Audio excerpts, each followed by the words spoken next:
First question results వచ్చాయా అని అడుగుతుంది. వీళ్ళకి ఏంటి ఎంత ఉత్సాహం ఏంటి నాకు అర్థం అవదు. నీకు చెప్తుంటే వినవా? నీకు వాళ్ళందరికీ ఆత్రం ఎక్కువ అని ఇలాంటి వాటిల్లో.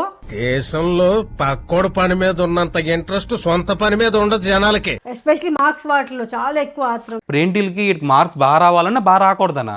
బాగా వచ్చే బాగాలేదు కాదు, మామూలు మాట్లాడుకోవాలి. సాయంత్రం పిలిచేస్తాను అందరినీ. ఓకే, నువ్వేం మాట్లాడక, నేను ఇచ్చుకెళ్ళిపోతాను. Thank you everyone.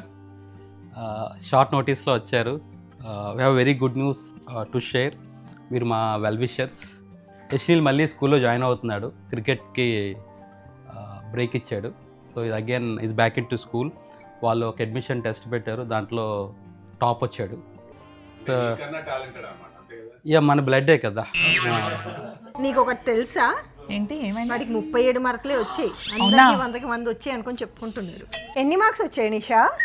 80కి 80 మొత్తం ఫుల్. నిషాని అడిగితే మీరు చెప్తున్నారేంటి? ఏంటి మార్క్స్ ఎవరు చెప్తాయంటి? నిషా చెప్పినండి.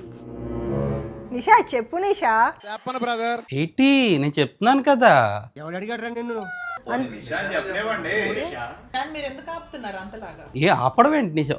మాకు నిషా నోట్ నుంచి వినాలని ఉంది. ఒక మాట చెప్పే నిషా. 37 మార్క్సే వచ్చాయండి.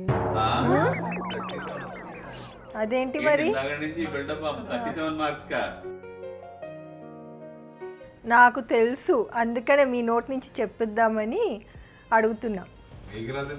స్కూల్ కాల్ చేసి కనుక్కున్నా పొద్దున.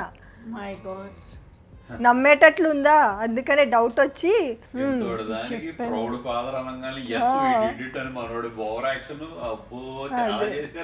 మేము ఇయర్ అంతా కష్టపడితేనే 80కి 80 రాదు, మీరు 2 రోజుల్లో కూర్చోబెట్టి చదివిచ్చేసి 80 వచ్చేసిందంటే అసలు నమ్మేటట్లుందా?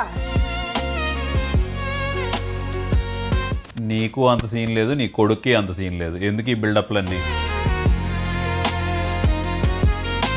దానికి ఇంత పెద్ద పార్టీ, ఎంత పిలవడము, రావడం. కాదు, నాకు అర్థం అవ్వట్లేదు. అంటే marks is everything. Marks is everything. వీటికి మళ్ళీ ఎగ్జామ్ ఉంది ఎల్లుండు.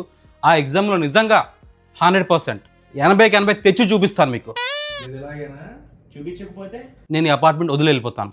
నేను ఖాళీ చేసి వెళ్ళిపోతాను.